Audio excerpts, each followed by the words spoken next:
pornography, the more likely they are to be sexually assaulted. Well, So that's interesting. You mean they want to be sexually assaulted? no woman that I know of wants to be sexually assaulted. It just does something to their brain that says that they should accept the violent behavior from men because that's what they're seeing when they're watching pornography. Bondage, choking, spitting, humiliation. All of that, all of that. The trend in pornography is no longer just man and woman having sex or man and man having sex or woman and woman having sex. Where's it going? Where is it at today?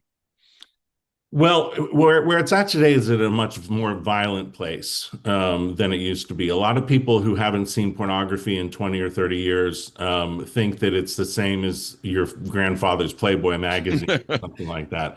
And it's just not. I mean, right now, activities in pornography that lead women to vomit are very common.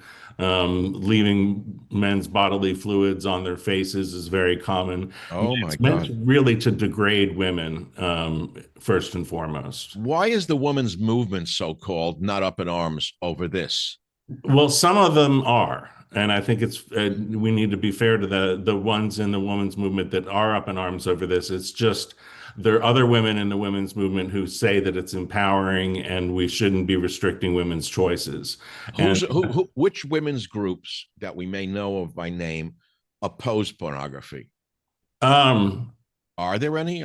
I don't know of a woman's group, for Okay. example. I know of women who are scholars who do a very good job of describing the harms of pornography. Gail Dines, for example, is one of the leading women in the anti-porn movement, and I know she's done a lot of work. And there's a lot of women who work for the National Center on Sexual Exploitation, which I serve on the board of that organization. We have both men and women on that board, and we fight the porn industry tooth and